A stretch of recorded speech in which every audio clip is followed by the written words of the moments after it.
Mariana Oquendo, Angie Melissa Gudelo, Verónica Quiroz y Juan Esteban. Juan Esteban, ¿usted está conectado o que no lo he escuchado?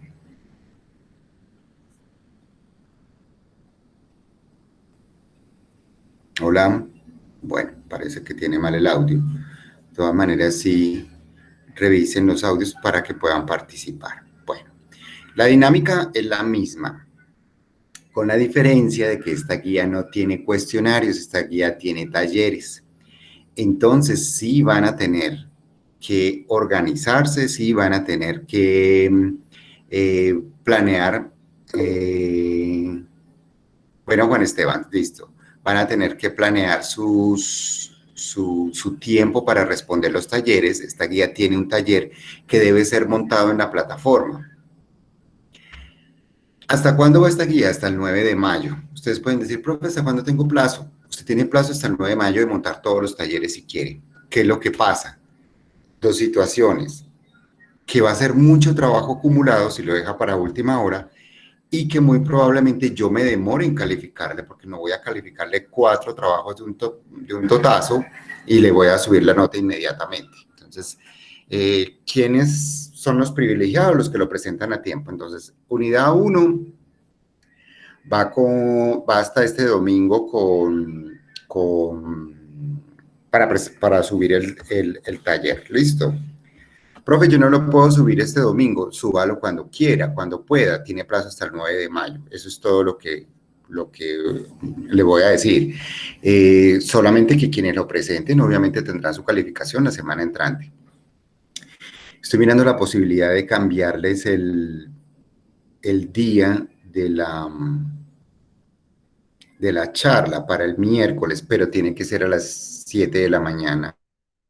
Más tarde no puedo porque yo tengo otras actividades que hacer, entonces no sé si el miércoles sea un día bueno para ustedes, porque pues atendiendo todas las particularidades, pues queda muy difícil, tendría que hacer una charla por cada uno de ustedes. Entonces sí lo someto a consenso del grupo para que puedan ponerse de acuerdo si el miércoles es un buen día a las 7 de la mañana. ¿Listo? Entonces, sin más, no hay preguntas, quejas, reclamos, inquietudes. ¿Todo No, bien? profe, todo muy claro. Bueno. Entonces vamos a ver el inicio de psicología organizacional. Psicología, obviamente, no sé si estén viendo pantalla. ¿Sí la están viendo? Sí, señor. Sí, señor. Bueno. Psicología, obviamente, es una ciencia, es una disciplina que estudia el comportamiento humano en diferentes ámbitos. En este caso, en el organizacional, es decir, en grupos de trabajo, en grupos diseñados para obtener un resultado. No necesariamente tiene que ser una empresa. Se aplica la psicología organizacional también a los grupos deportivos. Cambia el nombre a psicología deportiva, pero en cuanto a la relación de equipo, en cuanto a la relación de trabajo grupal, funciona igual. ¿Por qué? Porque se presentan las mismas emociones, las mismas dificultades, las mismas situaciones habidas y por haber cuando estamos sometidos en grupo. Así sea de manera virtual, nos vemos expuestos a eso. Me explico. Todos sentimos rabia en algún momento por el comportamiento de otro compañero, ¿cierto? Todos sentimos alegría cuando una persona de nuestros afectos obtiene un logro. Todos sentimos tristeza cuando a alguien del grupo le pasa algo malo. Esas emociones están inmersas en los grupos de trabajo, en los grupos organizacionales. Cuando hablamos de organización, hablamos de un orden, hablamos de una estructura diseñada para obtener un resultado. Cuando hablamos de organización, hablamos de que hay jefes y de que hay personas que obedecen a cierto tipo de conductas, a cierto tipo de situaciones para las cuales fueron diseñados. Entonces, eso es una organización. Un grupo obtenido o diseñado para obtener, otro resultado. Hay que ser muy claros en lo que es grupo de trabajo y equipo de trabajo. ¿cierto? El grupo de trabajo, en este momento somos un grupo de trabajo, cada uno con un objetivo diferente, con una emoción diferente, con una situación diferente. ¿Cuándo nos convertimos en equipo? ¿Qué creen ustedes? Creo que cuando estamos unidos todos. Sí, estamos, bueno, en el grupo también estamos unidos, pero cuando hay bueno, ya les expliqué que es un grupo. Un grupo estamos aquí todos sentados, cada uno trabajando en lo suyo. ¿Y cuándo nos convertimos en equipo? A ver. Cuando se unen todos los intereses. Muy bien, Andrea. Cuando todos los intereses se condensan y se convierten en uno solo, es decir, cuando trabajamos hombro a hombro para obtener algo en común. Lo que dijo Mariana no está mal, está bien, sí. Somos un grupo, pero supongamos que cada uno de nosotros está en un cubículo. Yo aquí tengo 6 personas, tengo a Xiomi Ramírez, a Verónica, a Juan Esteban, a Angie, a Mariana y a Andrea. Cada una de ustedes tiene un objetivo hoy, ¿cierto? Espérenme un momentico.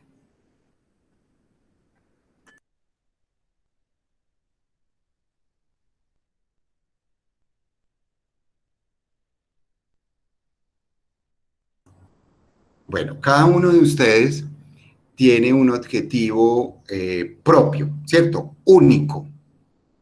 El objetivo de Mariana es sacar hoy una producción, el de Andrea es hacer un reporte, el de Angie es llamar a unos clientes, el de Juan Esteban es hacer unos presupuestos, el de Verónica es hacer unas contrataciones y el de Xiomi es realizar un informe de gestión. Todos son diferentes, todas esas actividades son diferentes y todas esas actividades obedecen a un contrato que ellas firmaron o que ellos firmaron. Entonces, ninguna de las actividades se compenetra con la otra. Por ahí, ve, necesito que me des esta información y ya. ¿Cuándo nos convertimos en un equipo? Cuando cada una de las actividades que ustedes realizan está entrelazada para obtener un fin común. Ahí es cuando hablamos de organización. Ahí es cuando entra la psicología.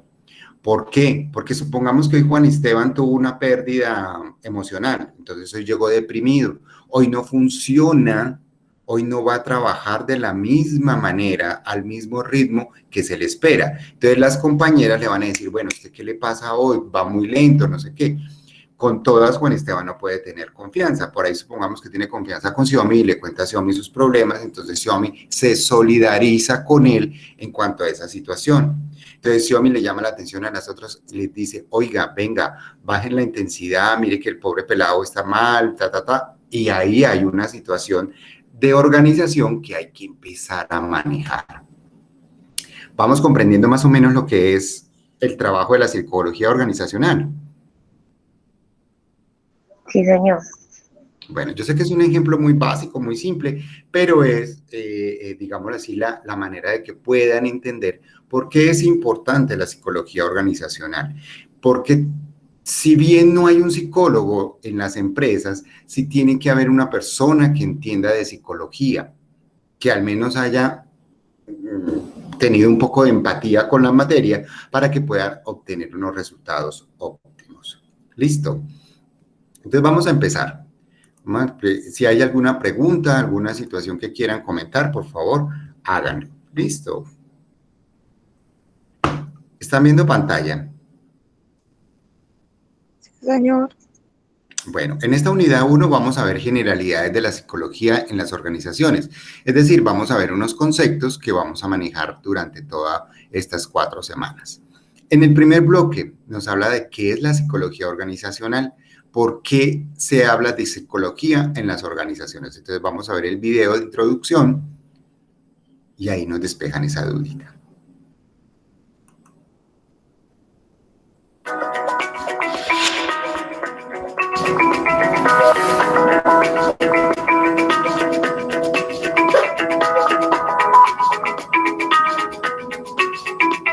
La psicología es la ciencia que estudia todos los comportamientos del ser humano, mentales, perceptivos, sensoriales. La psicología nos permite entonces abordar al ser humano en su comportamiento en todos los contextos donde se desarrolla, bien sean sociales, organizacionales, familiares y demás.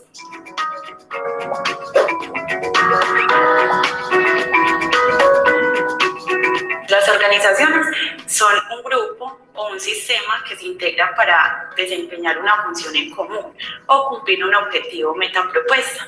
Las organizaciones pueden dividirse en subsistemas, pueden dividirse en personas y normalmente se hacen agrupaciones de las cuales se plantean diferentes funciones para cada uno.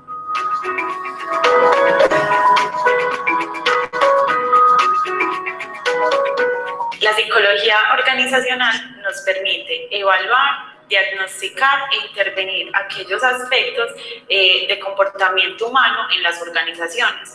Es decir, abordamos el cómo se presenta el ser humano en este contexto que sería la organización o el trabajo. Es decir, aborda aspectos emocionales, sociales, de relacionamiento interpersonal y el cómo se puede llegar a sentir el empleado en una organización.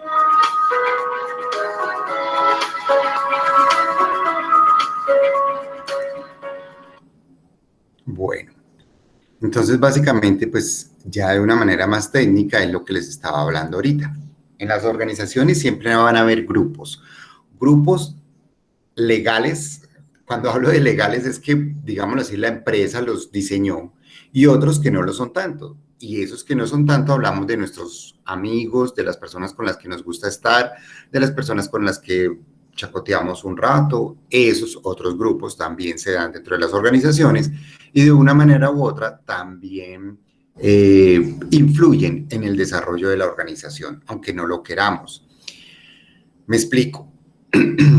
Yo soy el jefe y a cada uno de ustedes les asigno un rol o una actividad por la cual fueron contratados y los obligo a trabajar en equipo.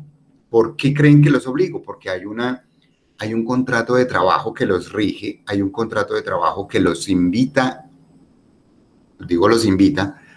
a trabajar en equipo y a responder por unas funciones.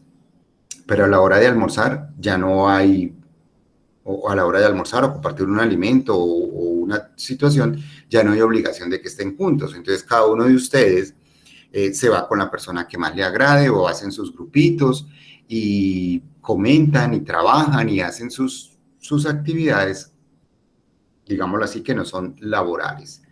Y en lo laboral a veces también funciona. Por ejemplo, cuando el mejor amigo le ayuda a sacar adelante un proyecto, tranquilo que yo le ayudo, en un momentico nos ayudamos y sales de eso. ¿Listo? ¿Sí me están escuchando? Profe, sí. Ah, bueno. Listo. Vamos a ver la profundización de la psicología organizacional.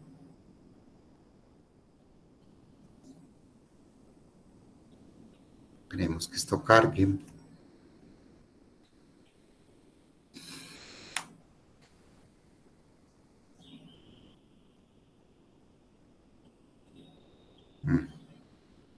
A ver, ¿por qué no cargó?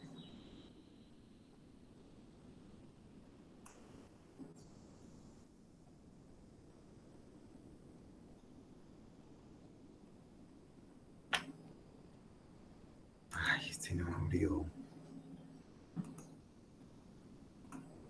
Veamos este. Vamos a ver este video.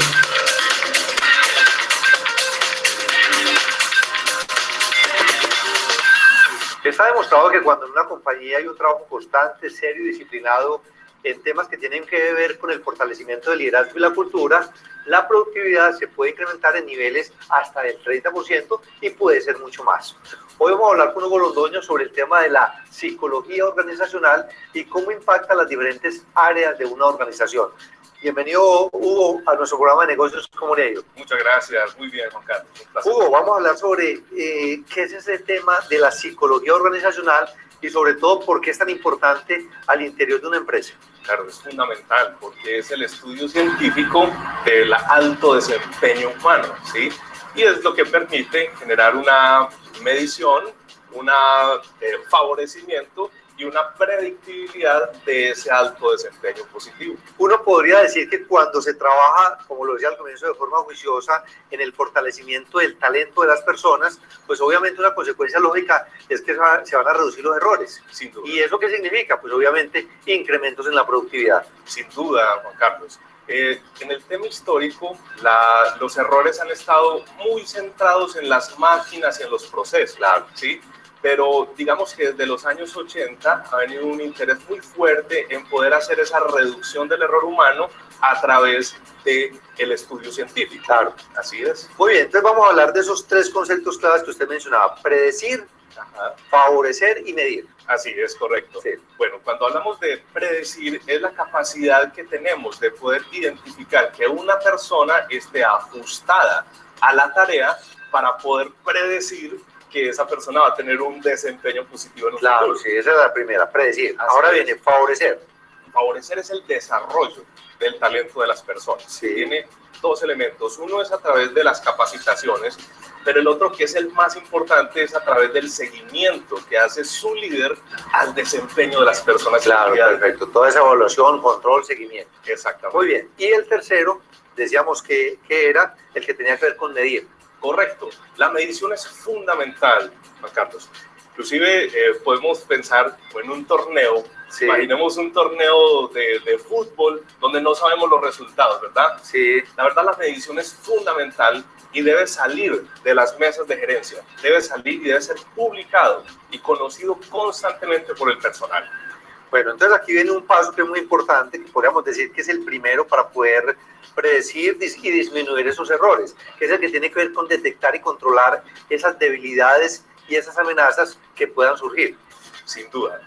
Juan Carlos, volvemos al tema de que esos datos que son tan gerenciales deben buscar ser salidos, deben salir de las mesas de los gerentes. Sí. Es muy importante que las personas estén informadas y que tengan también el poder de informar de posibles errores que se puedan detectar.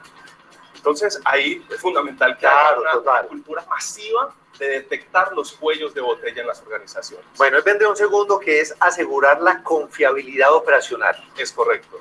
La confiabilidad operacional consiste en garantizar de que el proceso no se detenga, sí, de que el proceso genere los resultados en un tiempo esperado. Sí.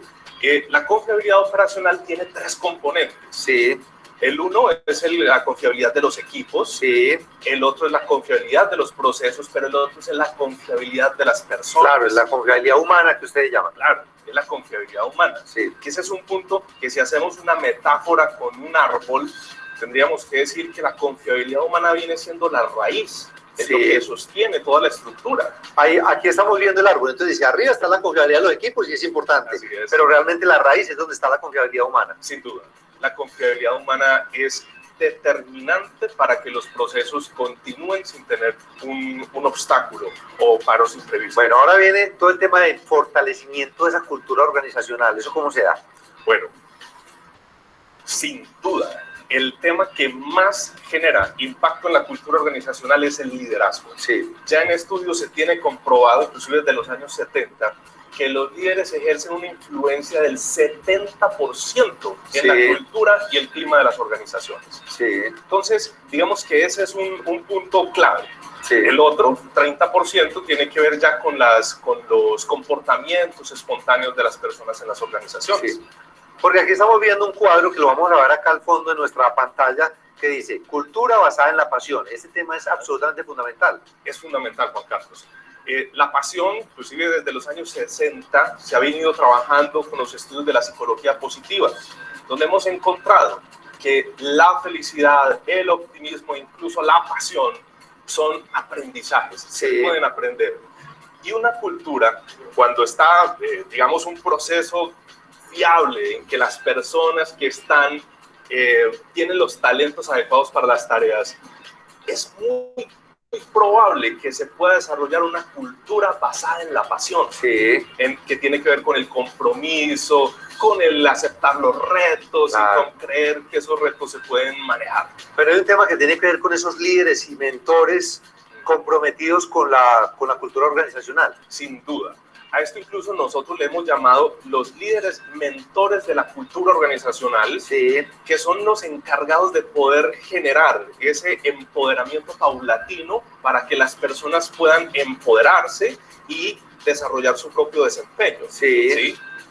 tenemos también un elemento que es los mentores de la cultura segura. Claro, ¿Sí? Que es también cuando los líderes van empoderando poco a poco a las personas a que perciban los riesgos, a que detecten las causas raíces de los problemas. Y hay otro elemento, Hugo, que es lo que tiene que ver, aquí lo estamos viendo, con tecnología.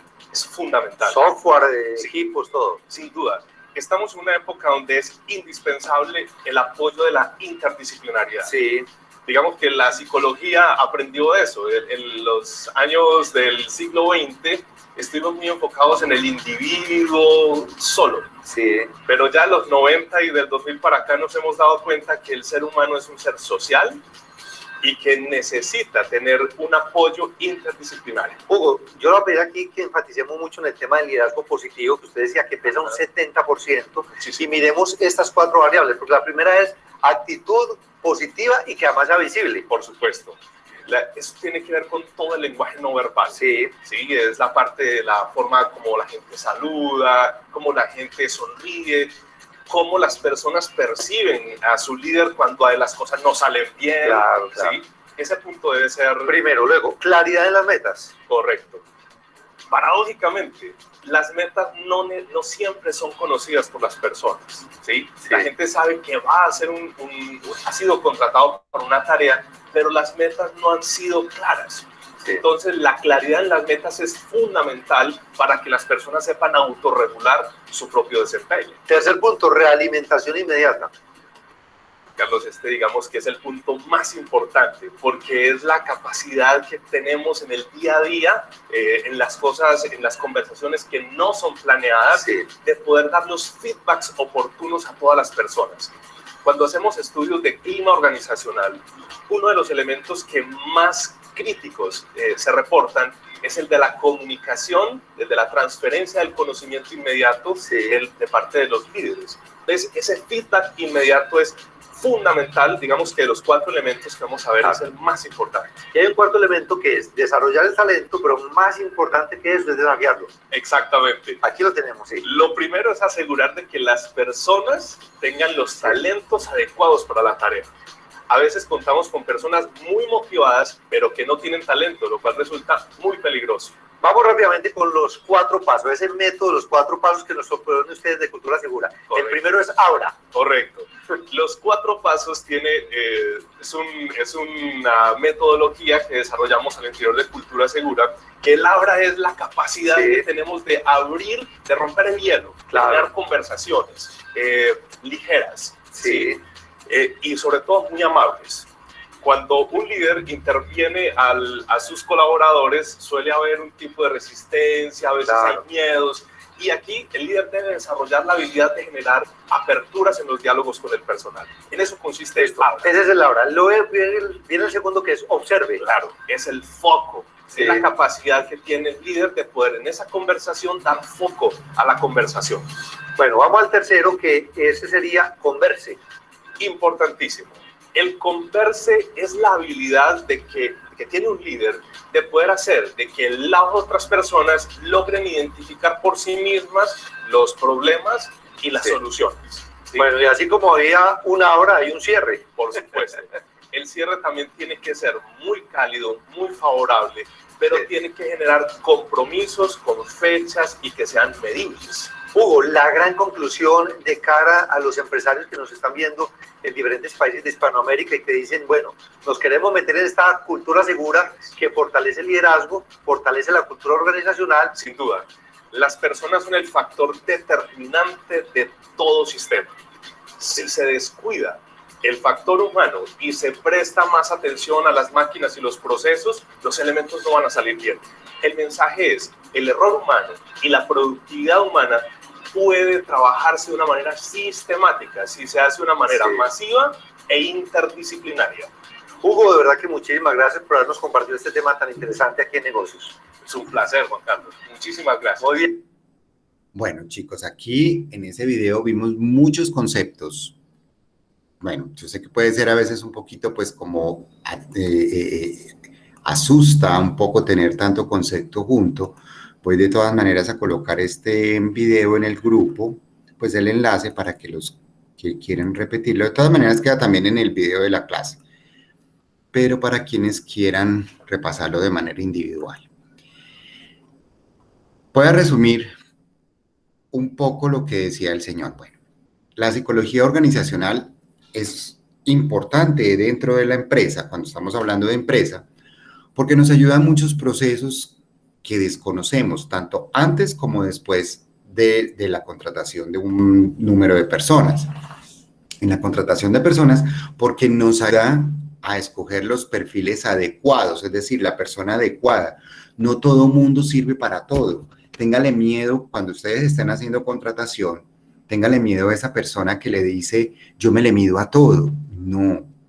No hay gente para todo. O sea, no hay una persona que haga de todo, ¿cierto? Usted trabaja en lo que se prepara, en lo que lo motiva, en lo que le gusta, en lo que sabe hacer. Entonces, esas personas que están ocupando un puesto, pero que no tienen la preparación para ese puesto de trabajo, él lo decía ahí, son peligrosas. ¿Por qué son peligrosas? Están improvisando, están inventando y de una manera diferente. La invención es buena dentro de la empresa, pero de una manera diferente. Y muy probablemente cuando estén cansados, cuando vean que no rinden, dejen el trabajo y se vayan de la organización, dejando procesos y procedimientos abiertos. Entonces, por eso es importante hacer un buen proceso de selección. Segundo, tener organizado cada uno de los objetivos. Yo no sé si ustedes ya vieron principios de administración. ¿Ya vieron principios de administración? Sí, profe. Sí, señor. Bueno, ¿cuál es el ciclo administrativo? ¿Quién me sabe decir? ¿Cuáles son los 4 componentes del ciclo administrativo? Yo no sé. Sí los vieron, claro. ¿Con quién vieron esa guía? Son 4 actividades que se hacen siempre.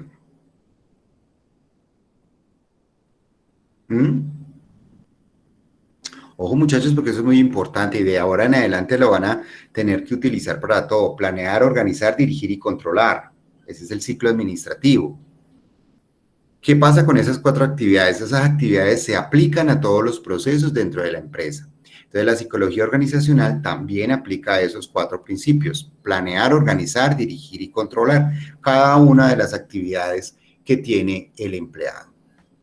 Es importante tener en cuenta que cuando usted aplica una buena psicología organizacional, el empleado va a estar contento, el empleado va a estar animado y va a generar un clima organizacional y una cultura organizacional adecuada. Entonces, ahí está el aporte de la psicología organizacional también al clima y la cultura organizacional.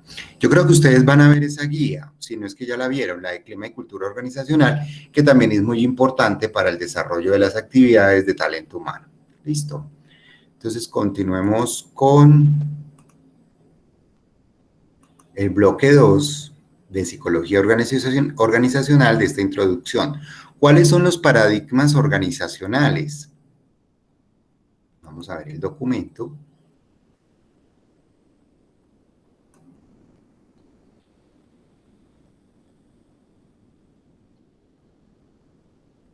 Este es un ejemplo.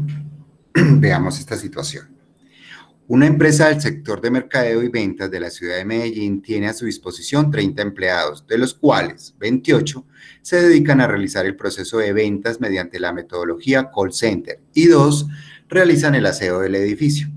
En esta organización, los empleados solo siguen las órdenes de su superior, pues es la única persona autorizada para brindar indicaciones. En otras palabras, solamente hacen lo que el jefe dice. Este se limita a la parte estratégica del negocio, pero pocas veces se dirige a los empleados porque considera que ellos son simples medios, no parte importante de la organización. Así que solo utiliza el correo electrónico para comunicarse con ellos. No hay un acercamiento hacia estas personas. En la mente de la persona encargada solo cabe la idea de que sus empleados sirven para llamar y no tienen más potenciales. Por tanto, el trabajo allí se limita al cumplimiento de tiempo y metas, pero no reciben ningún otro tipo de incentivo económico o emocional. Aquí va la pregunta, ¿a qué tipo de paradigma se podría parecer esta organización? Vamos a ver de todas maneras, ahorita en profundización, los tipos de paradigmas. Teniendo en cuenta los paradigmas que se presentan, se puede evidenciar que esta organización, la persona es un simple medio para realizar el trabajo.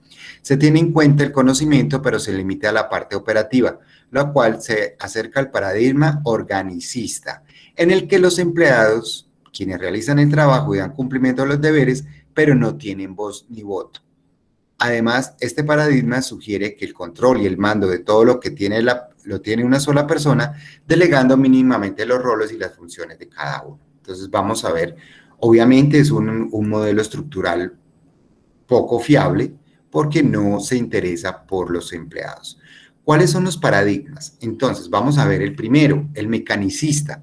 Bueno, paradigma, antes de continuar, es una situación, es una falacia que se repite constantemente y que no está fundamentada, que no está bien integrada a un sistema. Un paradigma es un comportamiento erróneo, ¿cierto? Que muchas veces se nos convierte en obsesión, digámoslo así, de una manera más clara. Paradigma mecanicista. Este tiene como característica fundamental la división del trabajo en términos de la jerarquía y las capacidades del ser humano. Es decir, el papel principal lo cumplen quienes piensan y proyectan sus ideas y los demás se limitan a ejecutar las labores o a obedecer. Se podría utilizar como metáfora de ello la máquina en la que una persona es la encargada de dirigir, pero al final es la máquina la que hace el trabajo, generando una relación de mano-cerebro. En esta, el sujeto es visto como un objeto reemplazable. O sea, aquí, básicamente, digámoslo de una manera coloquial, es como nos tratan la mayoría de las empresas.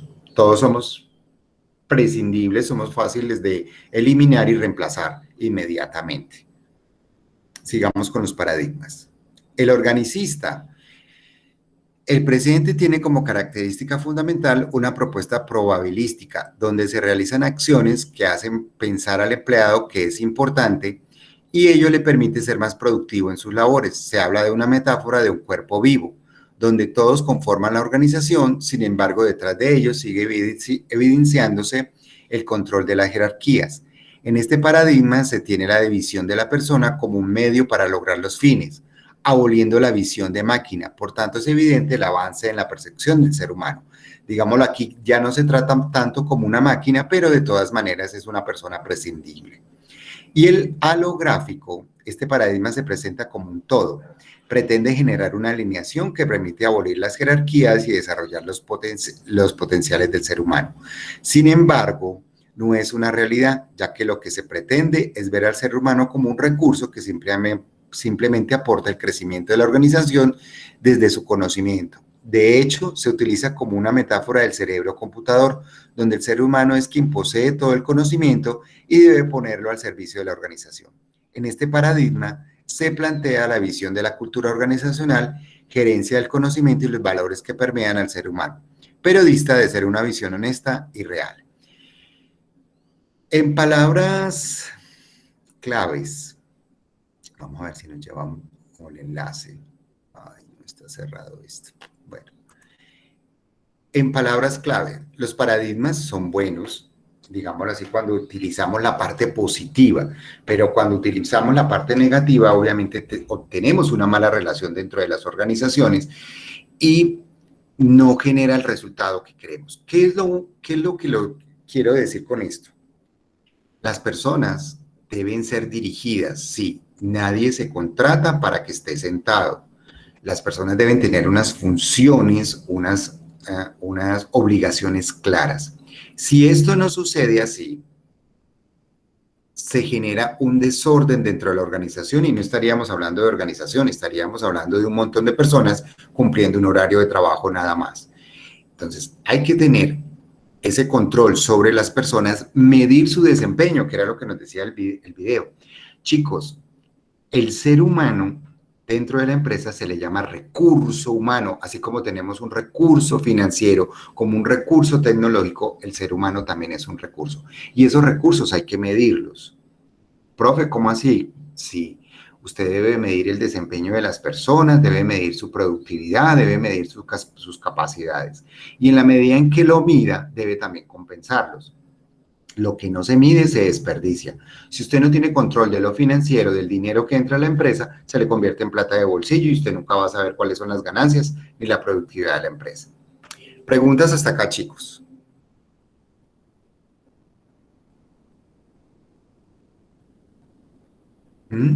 ¿Sí me están escuchando? Alguien que responda por todo el grupo. Sí, profe. Listo, Mariana. Usted como que es la única que está escuchando porque los demás no se manifiestan. Bueno, sigamos con el bloque 3. ¿Qué fenómenos se presentan en las organizaciones? Listo, o sea, ¿qué situaciones, qué controversias se pueden presentar dentro de las organizaciones? Por ejemplo, el silencio total. ¿Quién fue el que hizo tal cosa? Nadie responde, como un ejemplo claro de lo que está acá, de lo que está pasando. Somos una organización, somos seres humanos y estamos permeados por las emociones. En este momento puede haber pereza, yo no quiero esa clase, yo estoy haciendo otra cosa, prendí el computador y me volví a acostar, o prendí el computador y estoy haciendo otras cosas. Como el profesor no me ve, entonces no pasa nada. Lo mismo pasa en las organizaciones.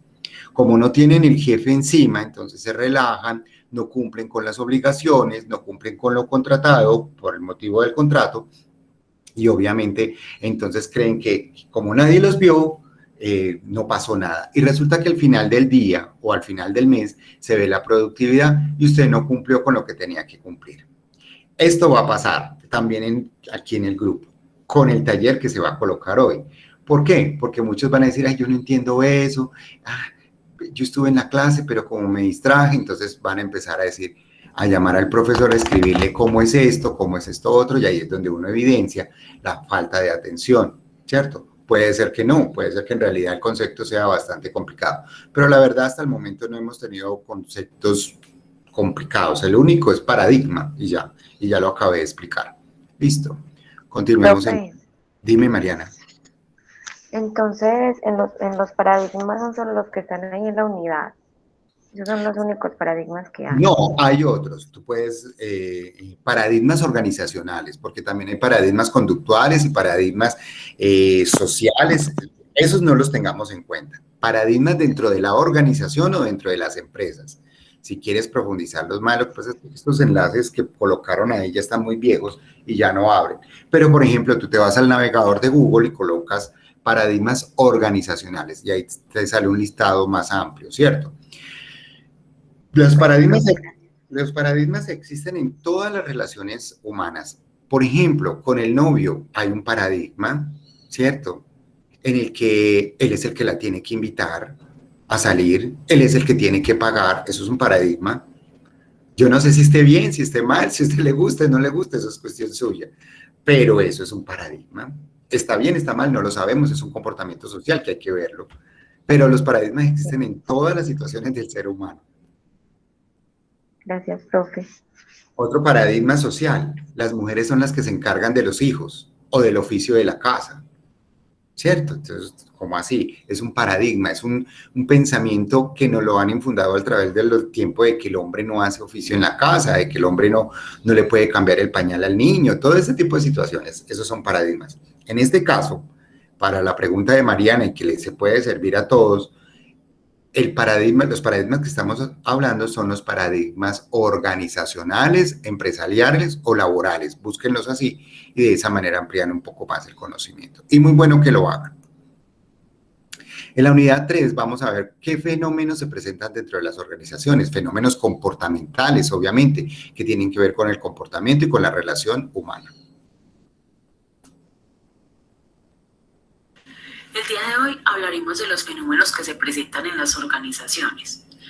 Cuando hablamos de fenómenos nos referimos a una acción, un suceso, una manifestación que se presenta en determinado tiempo y en determinado contexto. Uno de los fenómenos que se presenta en la actualidad en las organizaciones es el mobbing o el acoso laboral.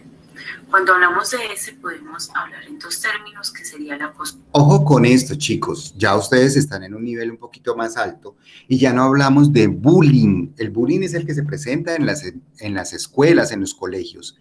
Cuando hay acoso, cuando hay matoneo dentro de las organizaciones, hablamos de mobbing, ¿cierto? Y ese acoso puede ser de índole moral, cuando usted trata de destruir cuando usted es el acosador y trata de destruir como la integridad de otra persona con palabras desobligantes, como sonso, menso, usted no sabe hacer bien las cosas, ay, que es como a usted le queda todo mal, que no sé qué, como usted toca estar pendiente, eso es acoso moral. Y el acoso sexual, ¿cierto? Hay muchos comportamientos disfrazados, o sea, hay muchos acosos sexuales disfrazados de comportamientos normales.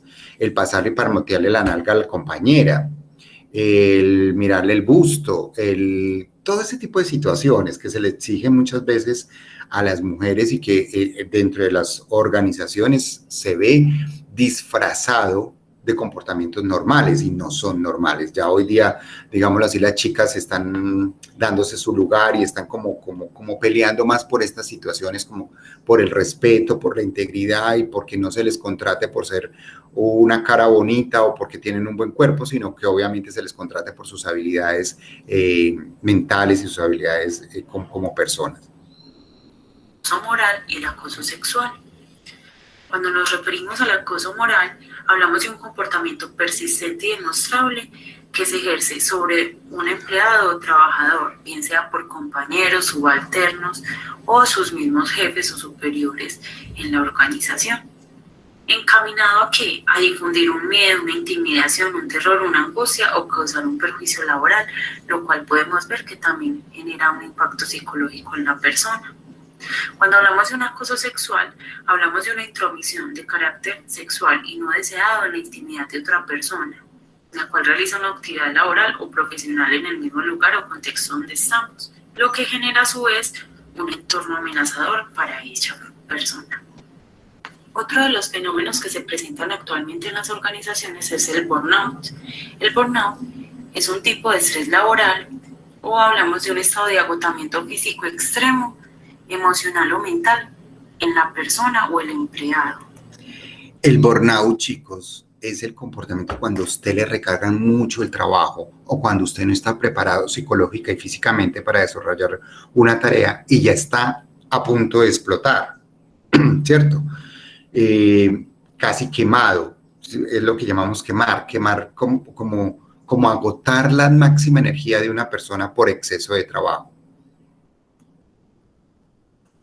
Este burnout puede expresarse o manifestarse en la persona con un estado de agotamiento físico, un estado de agotamiento emocional, mental, y esto tiene consecuencias bien sea en su autoestima o en la persona en general. Es un proceso que se va dando paulatinamente, es decir, puede comenzar de una manera muy pasiva, pero puede tornarse un poco agresivo al pasar el tiempo, cuando la persona ya pierde todo su interés en las tareas. Y cuando hablamos de este burnout, hablamos del síndrome del quemado, o de la persona que está fundida, a quien ya se le dieron todas las ideas y ya no es capaz de generar nuevas propuestas o cosas innovadoras precisamente por esa carga laboral o esa emocionalidad que se está viendo afectada en algún momento. Otro de los fenómenos de los que podemos dar cuenta en las organizaciones de la actualidad es la desmotivación laboral. Chicos, esta desmotivación laboral es, yo creo que el cáncer más grande que hay hoy día en las organizaciones. La desmotivación laboral no siempre depende del empleado, no siempre depende de la empresa. La empresa le puede dar a usted todos los días lo que usted desea, pues, o sea, le puede tener las mejores instalaciones, la mejor comodidad, pero si no hay una motivación real hacia lo que usted está haciendo, si no hay un gusto, si no hay algo que usted diga, ay, tan bacano trabajar acá, estoy realizándome como persona, me estoy realizando profesionalmente, ahí no hay nada, ¿listo? Entonces la desmotivación no siempre es culpa de la empresa, aunque ayuda que su jefe esté pendiente de usted, ayuda a que su jefe lo motive, ayuda a que su jefe valore su trabajo.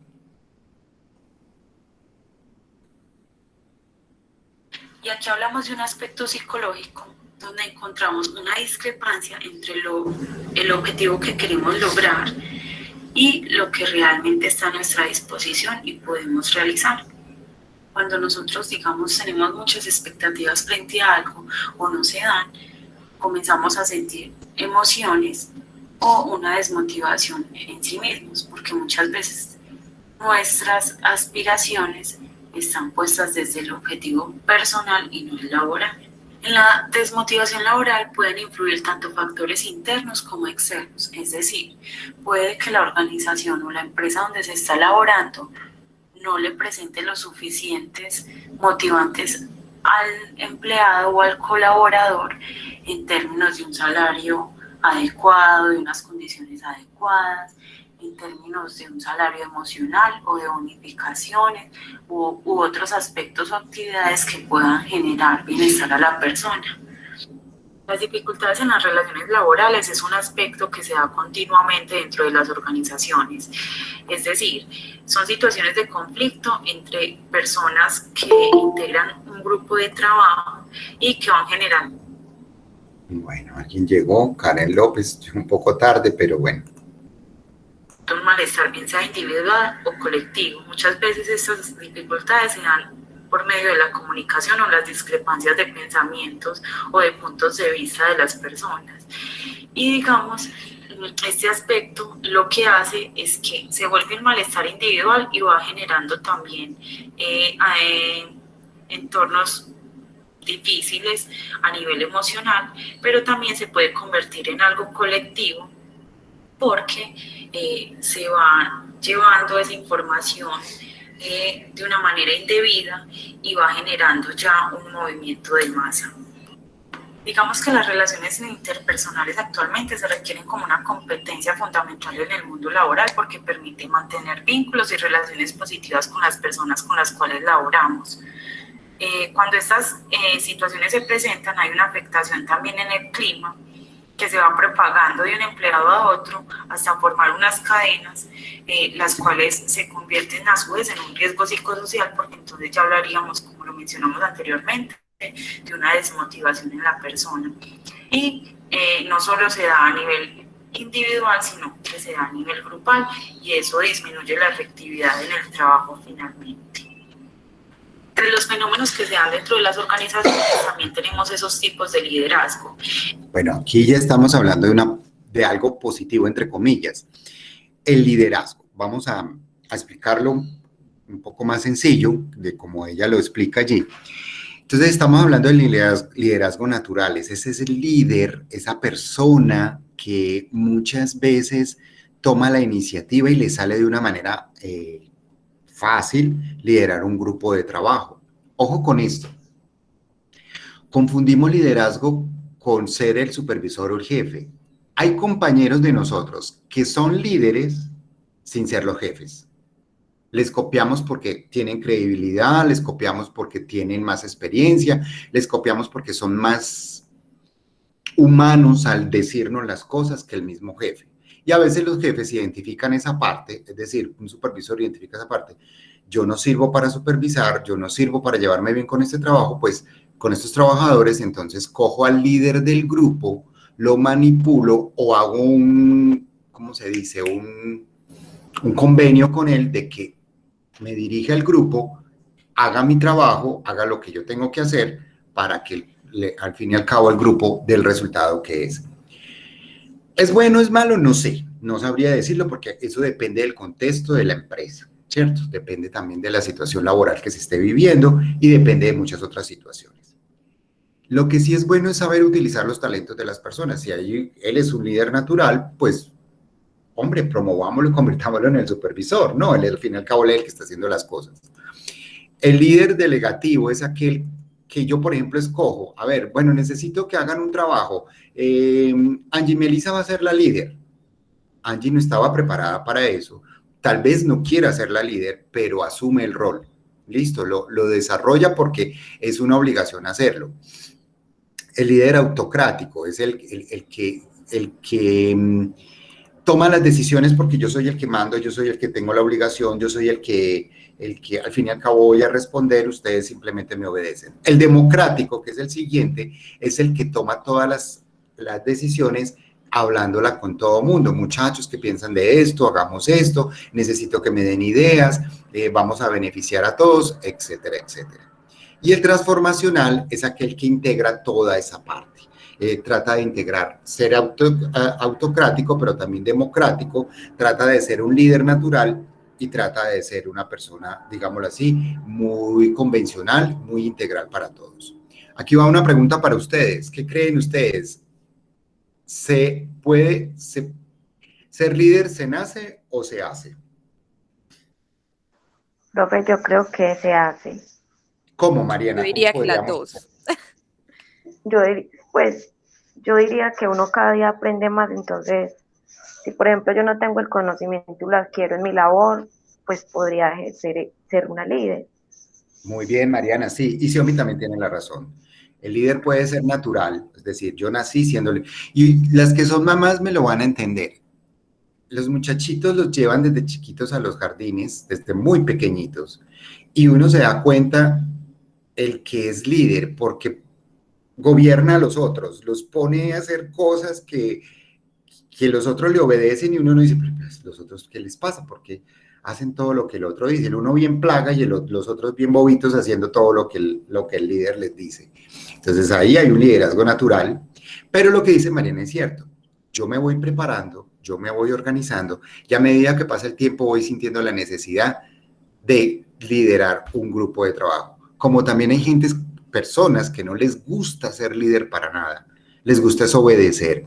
Es que obedecer es muy económico. Cuando usted obedece, usted simplemente hace lo que dice el otro, lo que el otro planeó. En cambio, el líder tiene un desgaste emocional más grande, tiene una inversión de energía más grande porque tiene que pensar, tiene que desarrollar, tiene que idear y tiene el estrés de la obligación, de la responsabilidad. El que obedece no, que obedeció ya y listo, hizo su trabajo. Karen nos dice, los líderes se hacen muchas veces por los entornos, espérate que no alcancé a leer bien, aquí lo que nos dice Karen, los líderes se hacen muchas veces por los entornos y las necesidades que se presentan en el entorno. Sí, señora, el entorno muchas veces nos obliga a ser líder. Si estuviéramos en una catástrofe, Dios no lo quiera, obviamente ahí salen líderes, salen personas que buscan la supervivencia de un grupo y la individual también. Juan Esteban nos dice, hay líderes buenos, que son los que nos ayudan, nos apoyan y quieren salir adelante con nosotros, sí, pero también hay líderes que quieren es que le hagamos el trabajo, lo que hablábamos ahorita del autocrático. Entonces se nace porque desde pequeños son buenos influenciadores y se hace porque se aprovechan de las circunstancias. Bueno, a veces no, lo que nos decía Mariana Juan Esteban, si ella identifica que quiere ser una líder, que tiene que prepararse en cierto tipo de situaciones, obviamente hace un coaching o una preparación. Hoy día esa palabra está muy de moda en las empresas, que es prepararla, es decir, la entrenan para ser líder y que tenga unas buenas facultades de acuerdo a lo que ella ha aprendido. Muchas gracias por sus aportes. Sigamos entonces acá. Es decir, vamos a adelantar aquí un poquito que ya lo expliqué. Que sus colaboradores crezcan en diferencia a la disminución. Otro de los fenómenos que se dan en las organizaciones es la rotación del personal, el cual hace referencia a la disminución laboral con la cultura. Voy a explicar la rotación de personal. ¿Qué pasa con la rotación de personal, muchachos? La rotación de personal se da por varios factores. Uno de ellos por mala selección. Ustedes van a aprender y van a tener muchas veces que hacer selección de personal. Entonces, si usted no hace una buena selección de personal, esos puestos van a estar constantemente rotando gente. Segundo, porque los puestos de trabajo no están bien definidos, no tienen claras sus obligaciones, no tienen claras sus actividades. Y tercero, porque la empresa no ofrece garantías al trabajador y el trabajador se aburre. Puede ser que tenga muy claras las actividades, puede ser que se haya hecho un buen proceso de selección, es la persona idónea, correcta, pero si la empresa no lo motiva, si la empresa no lo cuida, si la empresa no lo incentiva para que no haya un buen salario, por ejemplo, eso es un incentivo, la persona se va, coge la empresa de descampadero. Otro de los fenómenos que vamos a ver es el sindicalismo. A veces es visto como malo, como que los sindicatos, sí, porque los sindicatos se dedicaron fue a exigir cosas pendejas, perdónenme la expresión, pero otras veces los sindicatos han obtenido cosas muy buenas, han luchado por los derechos del trabajador, por la integridad del trabajador y es bueno tenerlo. Hoy día casi no existen los sindicatos porque la empresa privada, la mayoría de las empresas donde trabajamos es privada, no permiten este tipo de actividades. ¿Por qué? porque el empleado que se está percibiendo como problemático le buscamos entonces la caída y lo sacamos y lo reemplazamos fácilmente. Y obviamente también por los tipos de contratos que se manejan, ¿cierto? Anteriormente todas las personas estaban vinculadas, la mayoría por contratos indefinidos. Hoy día, como es un contrato a término fijo por obra labor, apenas se cumpla el periodo del contrato, sacamos a la persona más complicada o la que nos genera más dificultades al interior de la empresa. Bueno, esos son los fenómenos organizacionales. De todas maneras, ahí queda también para que los estudien. Vamos entonces al último, bueno, ya son esos 3 nomás. Vamos entonces a explicar la actividad evaluativa. Aquí la tengo, no sé si la alcancen a ver, espérenme. ¿Sí la alcanzan a ver, muchachos? Sí, señor.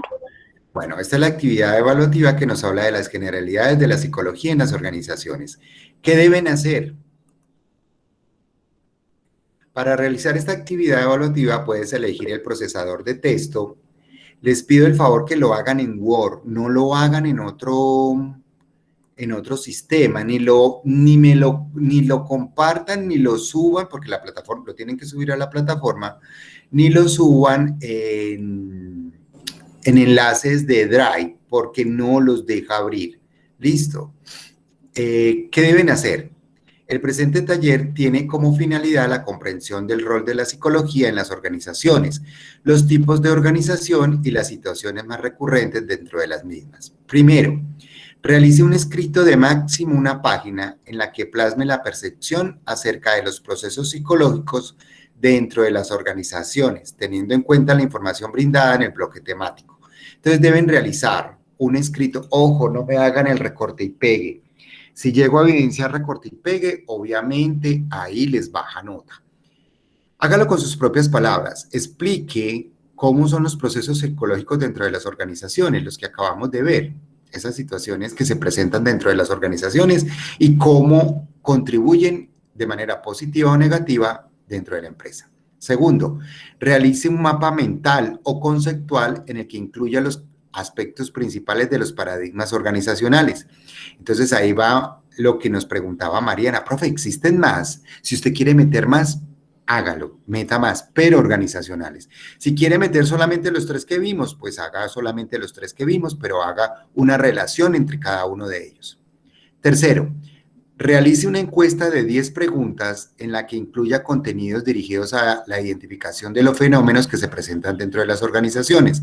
Es decir, usted va a realizar una encuesta a los trabajadores de una empresa X, donde se evidencia si tiene acoso laboral, burnout, desmotivación laboral, dificultades en las relaciones interpersonales, tipos de liderazgo, rotación de personal y sindicatos. Luego de ello, haga la aplicación a mínimo 3 personas y realice un escrito con los resultados. Si no pueden hacérselo a 3 personas, hágaselo a una sola, pero concluya usted algo de eso.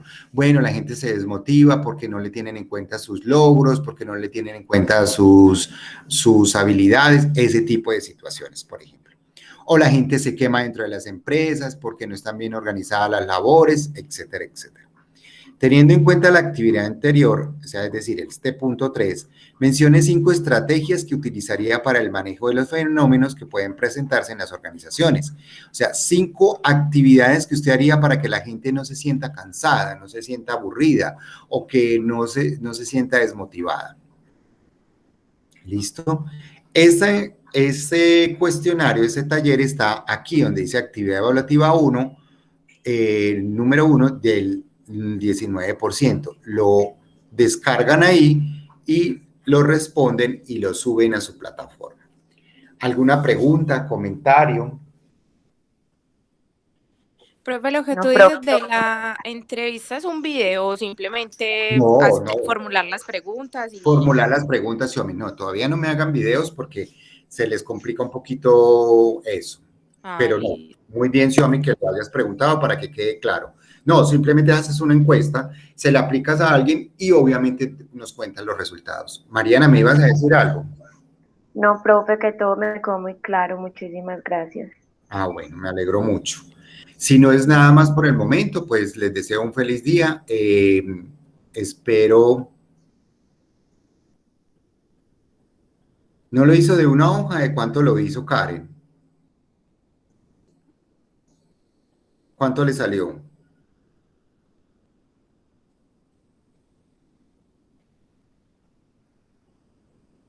No, tienes que ser un poquito más larguito. Es que un resumen de media, me dijiste la introducción y ya, ¿no? Trata de hacerlo un poquito más amplio.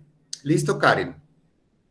Trata de ampliarlo un poquito. Si ya lo subiste, no hay ningún problema, vuelves y lo subes.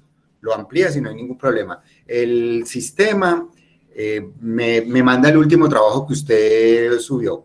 Ah, bueno, listo, entonces lo puedes ampliar un poquito más. Listo. Chicos, recuerden, ustedes tienen plazo de presentarlo hasta que... sí, qué rico, Karen, mucho que lo hayas hecho ya. Tienen plazo de presentarlo hasta el 9 de mayo, pero no lo dejen acumular. Mire que son talleres y los talleres a veces se nos convierten en un enredo porque hay que pensar, hay que diseñar. Y otra cosa que les pido es que no me hagan recorte y pegue. Yo identifico fácilmente cuando es recorte y pegue. ¿Por qué? Porque utilizan lenguaje técnico y uno sabe, eso no lo manejan ustedes y uno sabe cómo identificarlo. Entonces traten de hacerlo con sus propias palabras. ¿Listo? Si no es nada más por el momento, que tengan todos un feliz día. Igualmente, profe, chao. Bueno, chao. Profe, muchas gracias, hasta luego. Muchas gracias, hasta luego. Eva, chao, Mariana. Andrea, por fin sí le sirve el micrófono, pensé que no le servía. Angie Melisa, feliz día. Verónica también. Lo mismo. Feliz día. Chao. Y Karen, que estés muy bien.